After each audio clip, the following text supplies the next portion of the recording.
Welcome back. Republicans at both the state and federal level applying pressure on Governor Pritzker to reopen the economy in Illinois, but their approaches have varied. And joining us now is State Representative Dan Brady. Thank you so much for taking the time. I want to go ahead and start at the state level. Two of your colleagues in the Illinois House taking the governor now to court over his extended stay-at-home order. One, a judge siding with, is now an appeal. The other filed yesterday. You don't agree that going to court is the best option in getting the state to reopen. Why and what approach do you think should be taken? Well, Eugene, thanks very much for being with you. And first off, let me say that my colleagues that have pending suits going on against the governor, that's their certainly perspective, and I respect that. My hope was that we wouldn't have to get into anything with the word litigation. Just saying the word litigation takes some time. But what has happened and continues to happen is now there's other litigation that's been filed now, I believe, in federal courts, maybe in the Rockford districts, with clergy that is seeking to have an emergency order in regards to opening their places of worship. We've got what's happened in the Illinois House with some of my colleagues, and I respect all those situations. And I would say that what I wasn't hoped for, that we wouldn't get into that particular area. I think we'd had some minimal success in working with Governor Pritzker to try and ease some things in this executive order that's supposed to start tomorrow.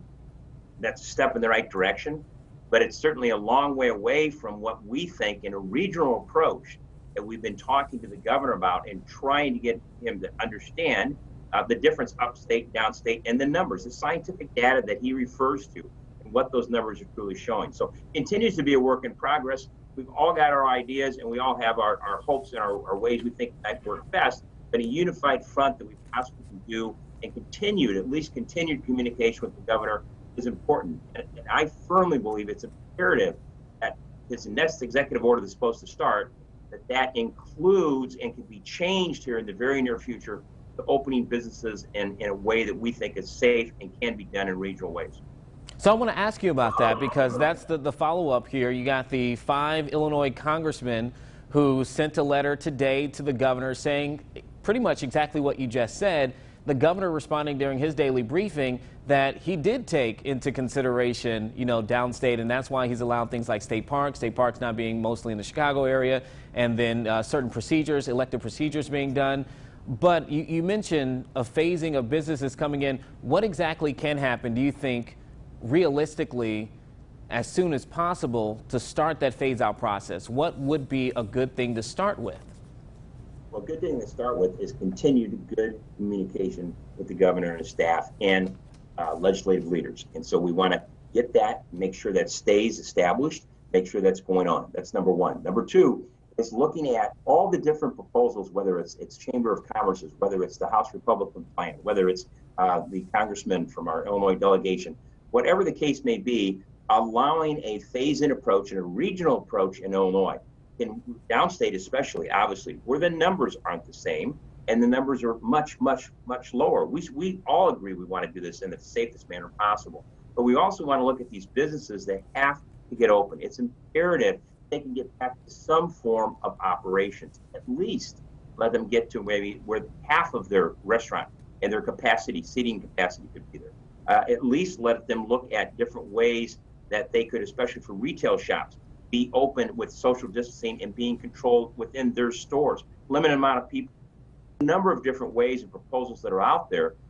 What we want to do is find that it's going to work, that the governor can support as well, and that we can get things open as quickly as possible on a phase-in, on a regional approach. Can't get that done, though, without intense communication. We got to continue that with the government. All right, last question really quickly about communication. General Assembly hasn't met since the first week of March. The governor is saying he's going to leave that up to House and Senate leadership, but it doesn't look like they're going to move that route. How important is it for you all to meet right now? And then why not just do it virtually?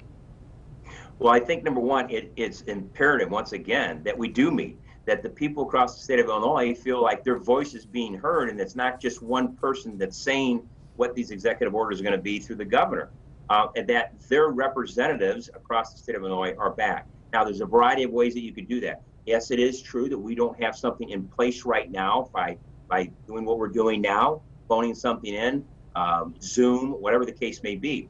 But a number of other state legislatures have done a variety of things. They have met somewhere outside of the Capitol, literally in Virginia, outside of the Capitol.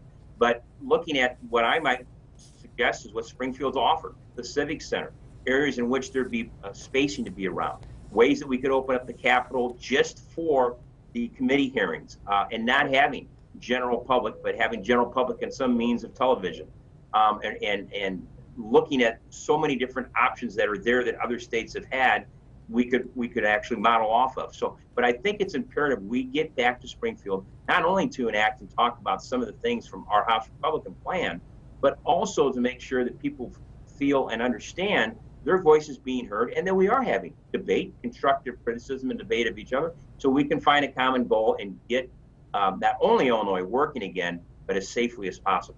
All right, as always, Representative Dan Brady, it's good to have you on. Thank you so much for joining us today. We'll be right back. Thank you, Eugene.